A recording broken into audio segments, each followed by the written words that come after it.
Essentially, we challenged the award of the coastal road on two fronts, on two grounds. First, that the process of awarding the contract was, in our opinion, unlawful because it violated the Public Procurement Act, which is a law. That's number one. Number two, that in proceeding with the contract, additional illegalities were being perpetrated by not preparing, completing, and publishing an environmental impact assessment as required by the EIA Act, which is another law.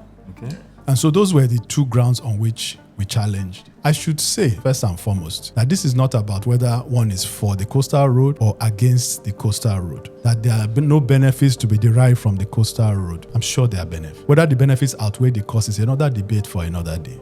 But even if you are for the coastal road, which I don't fundamentally have objection against, you must do it the right way. You must ensure that we are getting value as a people for the money that we're spending. Bear in mind that the money we're talking about is not peanuts. For Section 1, which is just half of what they are doing here, between half of what they're doing here in Lagos, Section 1 is just about maybe 40 kilometers or so. It's over ₦1 trillion. That's over $1 billion when it was awarded. The money we're talking about is not peanuts.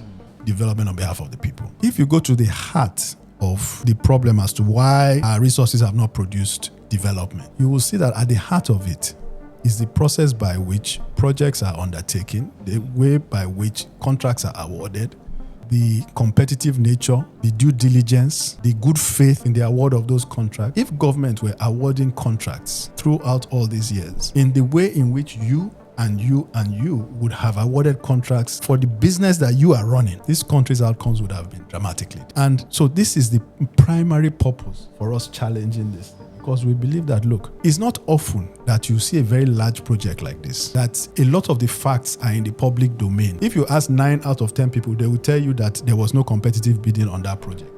Isn't it? Yes. Most of the time, you won't know that. The contracts that are being awarded, every day in government, you can't see that. You don't know whether it's competitively tendered or not. But this one we know because it was out there. And it's a giant one. And we say, okay, this is an opportunity to challenge this. Not just for the purpose of this, but for the larger purpose of achieving a situation where people who are given that seat understand that, there are rules that must be followed, that to which they will be held accountable, that will ensure that the decisions that they are making produce the benefits that are expected for the people.